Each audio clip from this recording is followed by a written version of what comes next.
What's up, everybody? I'm IGN Australia's Cam Shea. This is Lucy O'Brien. Hello, everyone. And we thought we'd have a chat today. Spectacular. Thank you very much. I love buffalo wings. I don't know, some Greg Miller kind of, things you've got to hit. Beyond. Exactly. Let's move beyond this intro, shall we? Metro Last Light. Yes. We've both played the opening few hours of the game now. Yeah. We might have some slightly different opinions on it. We haven't really talked about it yet because we wanted to do it live. But I really, really loved it. Yeah. So before we kind of get into the meat of the discussion, let's kind of set the scene a little bit. Yeah. The game opens with Artyom, who was the protagonist from the first title. And the Order, of which he's now a ranger, they've secured this facility, this secret government facility called D6, which I believe was, what you were kind of heading towards in the first game. I, honestly didn't play more than a couple of hours of the first game. So you're in D6. The Dark Ones, who were kind of some of the antagonists in the original game, were basically carpet bombed at the end of Metro 2033. So you find yourself in this secure facility, but it's not a secret anymore.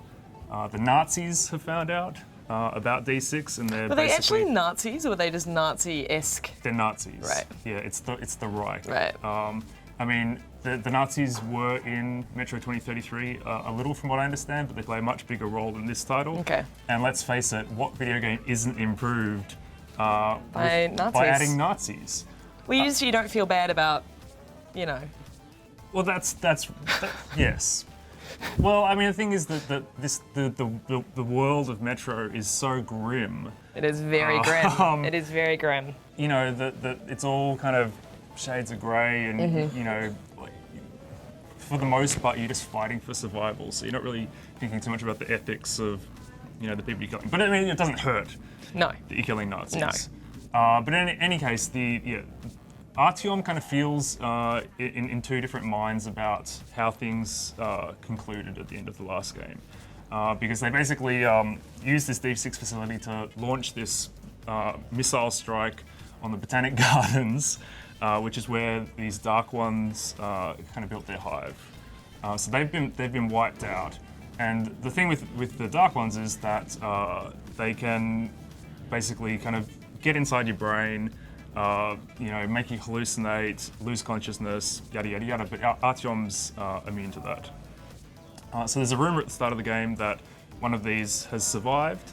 Artyom's superiors are saying, go and kill this, finish what you started. But there's a guy called Khan who is saying, no, you're the kind of link between us and them. We don't actually really know that much about them. Maybe they're not as evil as we thought they were. You've got to find this and try and this surviving Dark One, try and communicate with it. So that's kind of the setup for the story. Yeah. In a very large nutshell.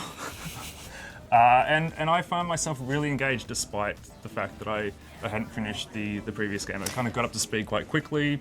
Really enjoyed I think the world's amazing. I think there's very few shooters that actually take place in a world that I want to be in, I want to find out more about, and that's kind of what struck me most about this game, actually. Yeah, okay. Well, I'd never played a Metro game before, so I came into it as a newcomer. IGN Australia, the authorities on Metro. I did find it accessible to jump into. I didn't find that I was left kind of confused because I hadn't played any of the previous games. One thing that immediately struck me is that you have the choice in the game to either have the Russian characters speak in Russian or in English. And I chose English because I figured most people would go with that because it's kind of the default option. Yep. And the first thing that struck me was how absolutely terrible the voice acting was. Here, take a look. At this baby, the boys even gave her a name. You can't help but fall in love with her. It was so, and it wasn't just the voice acting. I found the script to be incredibly wordy and very sort of on the nose. And there was one bit in particular where I actually sort of had to do this because I was just, And it was when you're following this, little bit of a spoiler alert here, you're following this soldier, this sniper, up a ladder, and she's a female sniper. Yep. And she looks down and she goes, she's like, "Don't look at my ass, Artyom. It's too good for you." Like, and she's clearly like an American voice actress doing Russian. And I was just like... But there's, honestly, I think there's bad voice acting and there's bad voice acting. The Australians in Dead Island, Riptide and Dead Island... We've gone too far to give up now. That is just on a whole other level. But I think that we can say that as Australians, because I think that... Let me ask you a question. Are you Russian? No, I'm not. Well, How many No, Russians? I'm not. How many That's a good Russians, question, How many Ken. No, I'm Russians not. do you hang out with? I don't hang out with any Okay, Russians. so your take on Russian voice acting is probably based on popular entertainment. How do you know what is or isn't authentic Russian voice acting? Because you can hear. I mean, this is the thing. It was an uneasy with mixture. It was an uneasy mixture of American and Russian. Yeah. And you know, it wasn't just that. And look, I'm starting with the negatives. There's a lot of good things to say about this this game as well. But I did find the voice acting to be too just. Ugh. And I found that there was too much script, there was too much dialogue, and it was just that kind of. And the world was so. I could not disagree more. I mean, you kind of came out of it going, I just wanted to play the game, and I was just like, I just wanted to find out more about the world. I stopped, because the thing about it is, like, in the stations and the bases and stuff, you know, they try and kind of depict what ordinary life, you know, is like in this hellish post-apocalyptic world where you're living underground, right? Yeah. So, you know, there'll be people kind of listening to music or, you know, having conversations and stuff.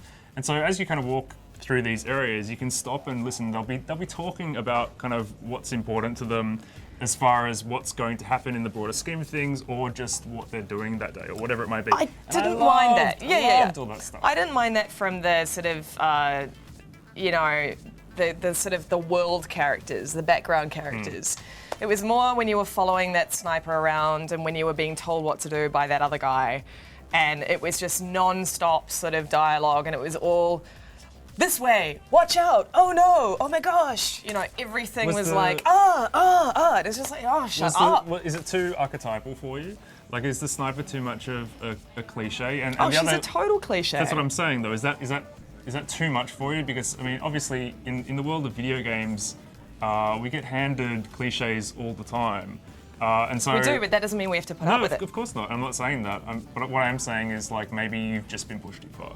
Maybe. Whereas maybe for me, like, I think that those cliches have been done very, very well. So, like, I'm quite happy to just run with it because they serve a purpose in, you know, being like an antithesis to Artyom, or being a particular kind of, you know, abrasive kind of character to him. And then, you know, there's a whole sequence with, because in this world there's, you know, the Order, there's the Red Line, who are the communists, there's the Nazis, there's all these different factions. And there's, like, a large part of what we played through was Artyom and this guy called Pavel, who's one of the Red Line, escaping from a concentration camp. And, you know, it's like a total buddy kind of, you know, like, that's very archetypal too. Yeah. But I just couldn't help but warm to that guy. Like, I liked all that stuff. Yeah, I mean, he was fine. I just sort of felt that the scripted stuff didn't just, like, it went beyond, it extended beyond just the dialogue for me. I found that, like, and I just like to move on to gameplay just a little bit. I found that it kind of empowered you only sporadically, and for me that sort of bothered me because it has this mechanic where when you're outside in the wasteland, which is all radioactive, you can wipe away the screen on your, you know, your gas mask. You can wipe away the rain, and it's almost like it wants you to feel immersed. It wants you to feel like you're grounded in reality, like you've got hands, like you've got legs. But then, like, you can only draw your lighter at certain times. You can only draw your gun at certain times. Like, the way to pick up coins and whatever is still just by looking at them, and then they just go like that. Yeah, they definitely haven't fully committed to the physicality of the world. I don't care that I can't draw my gun in a station and start shooting random innocent people. That I don't care about. But what I do think is that they've gone to so much effort to kind of, you know, you've got to, like, pump things up to kind of boost the power in your flashlight. The actual kind of nav kind of marker is a physical compass. You've got your objectives on a notepad. Yeah. You know, your watch, a little blue light comes up if you're visible in the shadows. There's all these like really great kind of physical touches that are meant to kind of connect you to the world.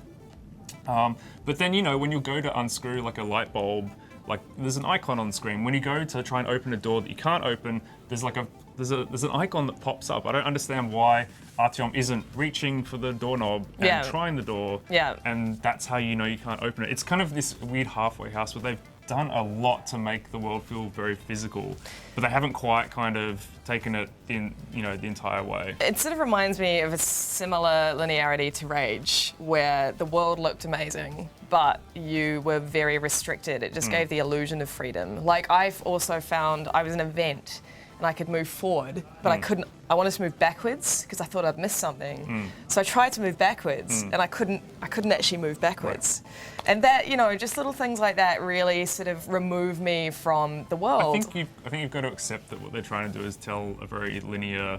Well, they're trying to tell a story here. But again, when we're talking about cliches and that sort of thing. But well, see, I really love the world. I really love like all the kind of bits of information that you're being fed. So I'm quite happy to be moving on that path. And what they've tried to do is to try and open things up a little bit more in the combat. So you'll enter an area and there'll be guards all about the room. You can either kind of try and sneak around one side. Yeah, I did like that. Yada yada yada. Yeah. But you know, I think that's only partially successful as well, to be honest. Like, I found myself in some of the shootouts. I mean, you know, in some of them, flanking and taking out lights and that kind of stuff worked really well. But in others, I kind of found that you could essentially just funnel guards into like a narrow kind of path and just mow them down. Yeah, and like that's what I did frequently. I just found this machine gun that had like flame rounds, and it just seemed to last forever. You know, so there was only one instance where I kind of ran out of ammo and I was scrounging. Yeah. So I think this is less about like our playthrough and more about don't play it on normal. I think normal difficulty is tuned way too low. But then we did play the beginning of the game, so maybe there's a steeper learning curve to come. I did enjoy the sneaky stuff. Like, I did enjoy the fact that you really could have have the option to sneak or go full. You know, all barrels. Yeah, I mean, there's some nice touches, like in the concentration camp that I mentioned before. You kind of come into this kind of interior courtyard. It's just dank, the most dank thing you can possibly imagine. There's kind of bodies hanging. There's walkways kind of crisscrossing the area, and then, you know, there's prisoners in cages around the outside, and you kind of, you know, it's again very scripted, but you're working in tandem with Pavel to basically silently take out the guards on opposite sides. Yeah, that was cool. Up the walkways. That was cool. I mean, there's a lot of stuff like that. This is the thing. I think the kind of visual design. The set pieces are great. Yeah, it works really nicely with the set pieces. And there is some really spectacular visual design, and you know, not all of it is kind of epic. You know, I mean, sure, you've got the kind of the marshy, you know, destroyed, you know, Moscow above ground with, you know, the browns and the greys. Winds sweeping debris across the screen, and it's just like so grand and epic. But then you've got other things like there's that kind of escalator. There's this big kind of circular interior, and you've got this kind of escalator winding this kind of corkscrew path up, and there's one coming down as well, and this kind of, you know, incidental kind of dialogue going on between guys riding up and down, and I don't know, again, it's kind of that physicality. It's kind of like they built this has been built this way kind of for a practical kind of reason. Yeah. So yeah, I mean, I think it's, I really enjoyed it. That's cool. Yeah, I mean, it'll be interesting to see how the end game shapes up, because we played the final.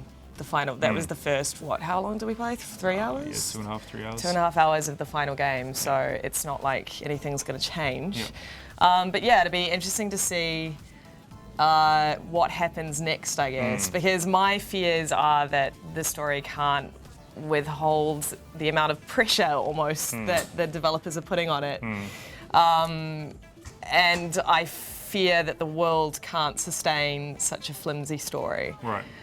So we'll see. Yeah. I mean, I think for me, the kind of key question mark is If you're playing on hard difficulty, how much can they really create those kind of sandbox combat experiences? Because I'm very, very happy with the way the story's told and finding out more about the world. But I want those satisfying combat encounters in between, and I don't want those to be too scripted. I want more sandbox kind of stuff, and I want it to be more challenging. I mean, especially when you're fighting the mutant animals and stuff above ground. I mean, they just go down so fast. Yeah, they really do. And that kind of undercuts the the physicality of the world and the impact of this utterly grim, environment that you find yourself in. So I don't know. I'm really looking forward to playing through the whole thing. I'm much more excited about Last Light coming out of that session than I was going in. So I guess we'll have to reconvene once we've both played through it. Yeah, that sounds good. All right. Well, I guess there's nothing to say for it, but Artyom, Wayne. Adion, Garth.